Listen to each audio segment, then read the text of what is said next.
Well, it looks like I'm not the only one being mistreated by the Ontario Lottery and Gaming Corporation.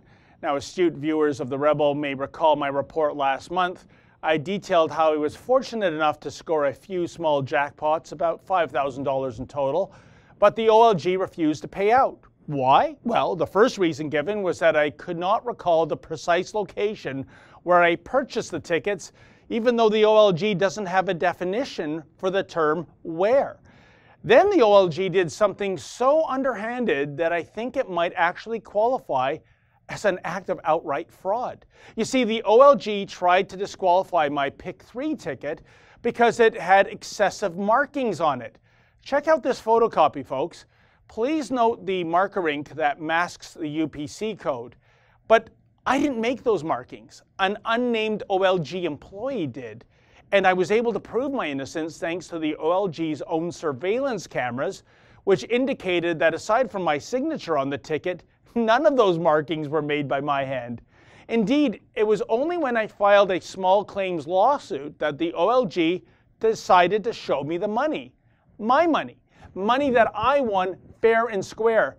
Money that the OLG tried to sequester for itself based on ludicrous technicalities. But after that report aired, ladies and gentlemen, a Toronto man reached out to The Rebel to speak about his tales of OLG woe. We'll call him Jimmy, as he doesn't want to be identified. While his identity isn't important, his story certainly is. And his story is this. Jimmy is very, very good when it comes to betting on U.S. college football games. He wins far more often than he loses. Sometimes he wins big. The OLG apparently has a problem with that. You see, sports betting is set up so that people are supposed to lose, not win. If you're a student of the game and Jimmy says he puts in several hours of research before making his picks, the OLG would rather such people take their wagering elsewhere. Apparently, the OLG only likes to take on sucker bets. To dissuade the likes of Jimmy from playing, the OLG routinely puts these winners through the ringer when it comes to collecting their jackpots. The OLG does this by, first of all, freezing their winnings and then launching so-called investigations. Indeed, the OLG employs an entire squadron of ex-police officers. Jimmy says, as far as he can tell, their role is to harass those people like himself who win too frequently. And the kind of personal questions these investigators ask border on the outrageous. For example, Jimmy says he's routinely asked how much money he earns, as well as how much money he spends on lottery tickets. How are those questions even remotely relevant? In any event, we sought insight from the OLG in terms of why savvy sports bettors are being targeted with these so-called investigations.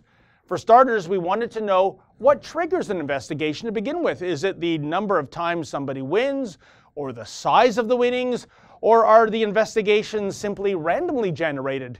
Here's what OLG spokesman Rui Broom had to say. Well, we look at a number of different items when we conduct, not an audit, an investigation, I think is what you might mean. And so there are a number of things that are looked at, including the number of times someone may win, the number of, the nature of the prize itself, certainly depending on a certain threshold. Certain investigation techniques are brought into bear. We use many former police officers, we're lucky to have them, in fact, to undertake these investigations. And ultimately, the whole goal is to ensure that the right prize goes to the right winner every time. Now, he says that some of the questions he was asked, asking about his annual salary and asking how much he spends on lottery per week. Rui, I'm just wondering how those are relevant.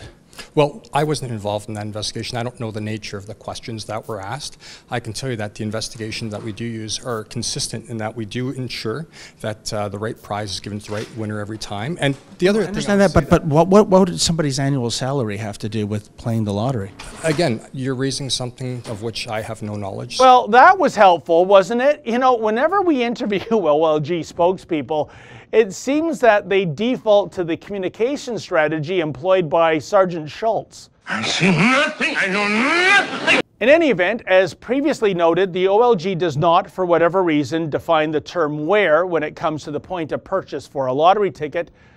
But does the OLG define the term prize? Well, apparently not.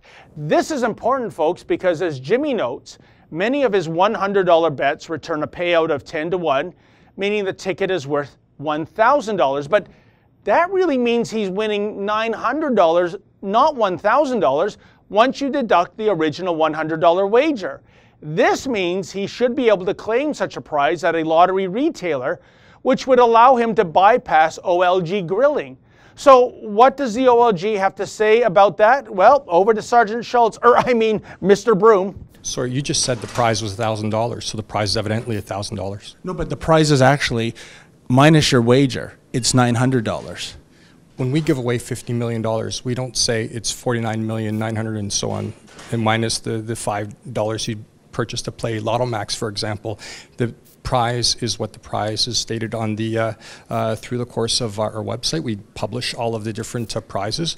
If it's $1,000 prize, that's $1,000. No, but Rui, you've actually made my point. If it's a Lotto Max jackpot, say of $20 million, what the consumer gets as a payout is $20 million, not $20,005 for the cost of the Lotto Max ticket. No, we don't agree. In fact, what it is the nature of the winnings. That's what the nature of the prize is. It's not a matter of doing a plus or minus, because you may have other tickets that you may have lost out on. We don't take that away from the prize. The prize is what we provide it in terms of publicly on the website. We provide it if we get called, and it's certainly available to all consumers. So that's the information I would give you there. Does that make sense to anyone?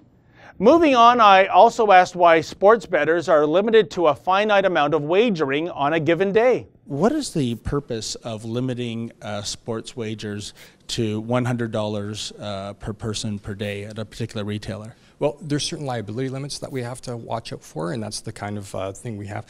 We have that information on our website. I suggest you take a look. Liability limits?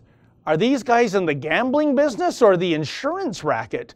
But maybe the real reason has little to do with liability limits, whatever that means, and more to do with the fact that the sports bookies employed by the OLG are, well, not very good. He says that one of the reasons for this, he feels, is that where he's making his money is U.S. college football, and that your bookies here tend to make mistakes on the lines. You know, the spread can wildly fluctuate in a matter of a couple of days, and the smart sports bettor, if you will, recognize the mistakes. Is that really what's behind these limits? No, not at all. Sometimes, if you take a look at Vegas, for example, it depends on the nature of the amount of money that's being played on one team versus another team. A number of different elements go into the development of odds, and so that's one of the things that we also consider. We have people who do take a look at that.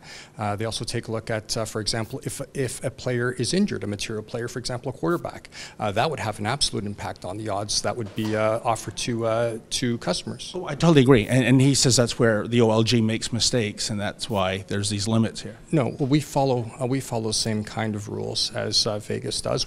With all due respect to the OLG, you clearly do not follow the same rules as Las Vegas does if you're limiting wagers to $100. Now, here's where things get really interesting. One of the investigators assigned to look into Jimmy's winning streak was actually sympathetic to his plight. Indeed, this investigator, who doesn't want to be identified for fear of being fired, said that the real problem is the Toronto Prize Center is, quote, out of control, end quote. This investigator claims that many of the bureaucrats at the Toronto Prize Center are on a collective power trip. Why? Who knows? Maybe it's driven by envy, giving away jackpots to strangers all day long. Maybe that kind of gets under their skin. In any event, I asked Mr. Broom if there is any merit to the assertion that some people at the Toronto Prize Office are out of control. I don't think he answered it, though. He also said that an investigator that was sympathetic to his case, this investigator said, quote, the Toronto Prize Office is out of control. What do you think this person meant by that? Well, I don't know what this person meant by. I can tell you that we follow the rules that are intended to be fair, consistent, and I would tell you that we're regulated by the Alcohol and Gaming Commission of Ontario. We follow different rules that are required to determine the ownership of a lottery ticket, because this is very, very important to us. $1.6 billion is given away in prizes every year, and you yourself have been to our prize office and seen people being paid out, and there's a reason for that. I didn't get paid out. So, bottom line, lottery players keep detailed notes wherever you purchase your tickets or the OLG won't pay out. unless you file a lawsuit, that is. And if you happen to win more often than you lose when it comes to sports wagering, expect to be put through the grinder in terms of enduring so-called investigations in which OLG flunkies will ask deeply personal questions that have nothing to do with the integrity of the game. The question arises, why does the OLG operate in such a fashion? Well, I think the answer is quite evident. Despite a scathing ombudsman's report in 2008, the OLG still treats its customers in an abusive manner. All of which proves yet again that while all monopolies are bad, government-run monopolies are especially odious. For the Rebel.media, I'm David the Menzoid Menzies. Well, folks, you may have heard the left-leaning YouTube, under the guise of fighting terrorism or stopping hate speech, they're coming after content they consider too controversial for their liking, and that might mean in the near future the Rebel will be deleted from the YouTube platform, but we're not going down without a fight.